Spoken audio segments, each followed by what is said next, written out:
तो अब एक्चुअल में जो एवरेज आना था वो 5.3 इंचज़ आना था, लेकिन हमने दो स्टूडेंट्स का सैंपल लेकर के एवरेज कैलकुलेट कर लिया जो आया हमारा 5.9। तो इन दोनों का जो डिफरेंस है वो एरर है हमारी स्टैटिस्टिकल एरर। वो किस कारण है? Error of inadequacy. हमने पर्याप्त सैंपल नहीं लिया, उसी कारण जो एरर जनरेट होगी वो हमारी होगी एरर ऑफ इनएडुकेसी। अगर इसकी जगह हम सैंपल लेते 30 स्टूडेंट्स का तो हमारी जो एवरेज है वो अप्रॉक्सीमेटली इसके करीबन ही आता, 5.3.35 ऐसा कुछ आ जाता या 5.4 आ जाता, वो अप्रॉक्सीमेटली इसके बिल्कुल ही करीब होता।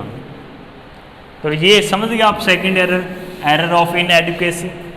थर्ड हमारा error of manipulations.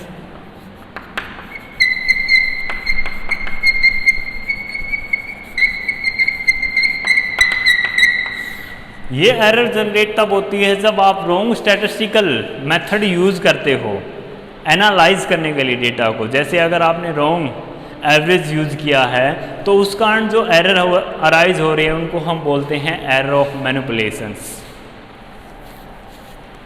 Error of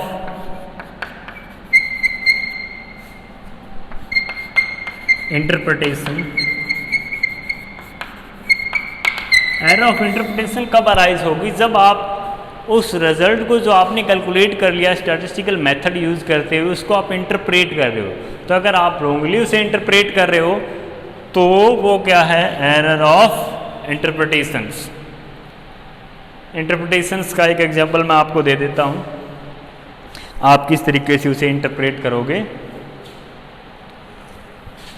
कि जैसे हम बात कर रहे हैं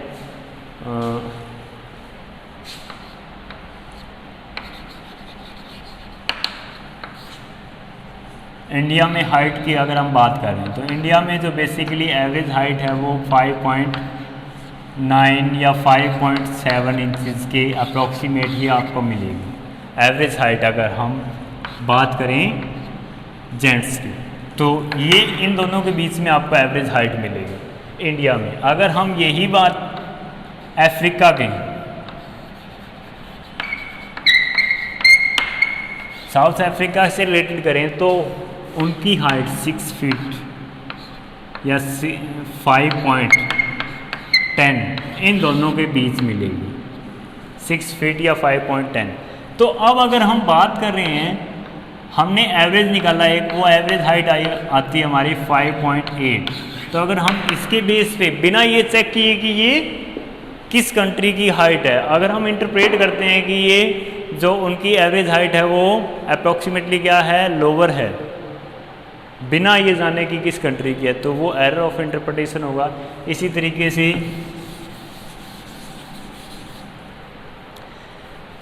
एक और एग्जांपल जो मैंने आपको दिया था कि 3 कंपनियां हैं ABC, उनका जो प्रॉफिट है वो 20,000, 20,000 और 20,000, और इसका 18,000, 20,000, 22,000 और इसका 22,000, 20,000 और 18,000। अब इन तीनों का एवरेज तो क्या आएगा? 20,000 ही आएगा। अगर हम इसके बेस को या ओरिजिनल जो डेटा है उनको रेफ़र किए बिना इंटरप्रेट करते हैं कि तीनों क्या है? इक्वल है, तीनों क्या है? इक्वल प्रोग्रेस रखती है, तीनों कंपनियां इक्वल प्रोग्रेस वाली हैं, तीनों कंपनियां अच्छी हैं जिनका जो एवरेज प्रॉफिट है वो 20,000 है। जो क्या होगा? गलत होगा। एक्चुअल में ऐसा नहीं है, ये तो कांस्टेंट है, इसकी ग्रोथ कांस्टेंट है, ये कंटिन्यूसली ग्रो कर रही है, अपने प्रॉफिट को इंक्रीज़ कर रही है, इसका प्रॉफिट कंटिन्यूसली डिक्रीज़ हो रहा है। तो सबसे बेस्ट जो कंपनी है वो कौन सी है? बी है।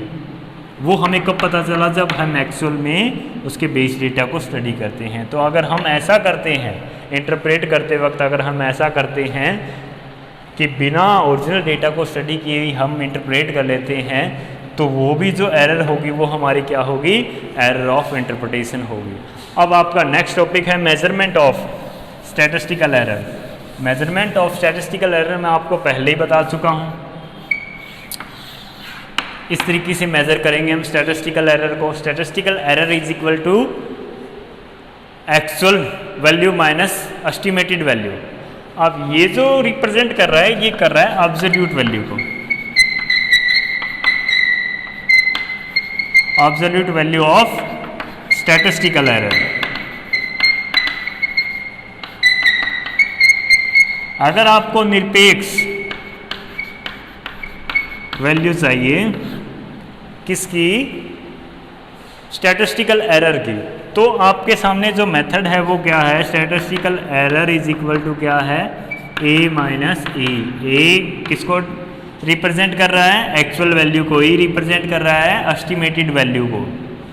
इन दोनों का डिफरेंस क्या है, एरर है, अशुद्धि है। एक्चुअल वैल्यू में से अगर हम एस्टिमेटेड वैल्यू लेस कर दें, जैसे हमने एस्टिमेट किया कि राम की जो इनकम है वो है 6000, ये हमारा एस्टिमेशन है। जब हमने राम से पूछा कि तुम्हारी इनकम क्या है, तो वो हमें बताता है कि मेरी इनकम है 5500, तो ये एक्चुअल वैल्यू है।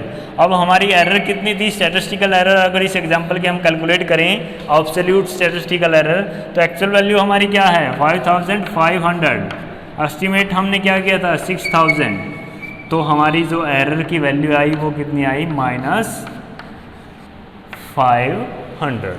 ये स्टैटिस्टिकल एरर की एब्सोल्यूट वैल्यू है, जिसको हमने किसी के साथ रिलेट नहीं किया अब तक। अब अगर हम इस एरर की वैल्यू को किसी के साथ रख करके प्रेजेंट करते हैं, रिलेट कर करके प्रेजेंट करते हैं, तो वो हमारी क्या बन जाएगी, relative value of statistical error. तो उसके लिए फॉर्मूला क्या होगा, कितने पे 500 रुपए की एरर हुई, 6000 रुपये।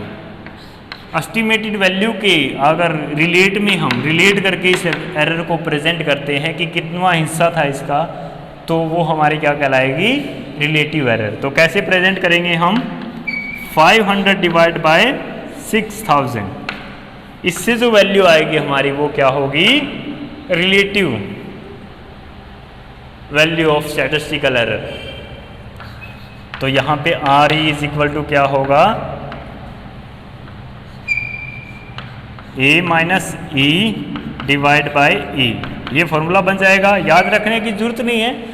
आपने एरर कैलकुलेट की, अगर आपको उसे रिलेट करके प्रेजेंट करना है, किससे रिलेट करोगे, जो आपने वैल्यू एस्टिमेट की थी उसी से तो रिलेट करके बताओगे कि कितना ऊपर नीचे हो गया आपके एस्टिमेशन में। तो आपका जो एस्टिमेशन क्या था, 6000 था, कितनी एरर आई 500 की, सॉरी, तो कितना डिफरेंस रहा इसके कंपैरिजन में, इसका कितना हिस्सा है ये 500, वो हम कैलकुलेट कर लेंगे। अगर हमें परसेंटेज एरर निकालनी हो तो मल्टीप्लाई में क्या कर देंगे, 100 कर देंगे, तो वो परसेंटेज एरर निकल जाएगी। तो इस तरीके से आप मेज़र करोगे स्टैटिस्टिकल एरर को। तो ये था हमारा सेकंड चैप्टर, आपको अच्छे से स्टडी कर लेना है। इसके बाद अगर कोई भी प्रॉब्लम आए तो मुझे कमेंट करके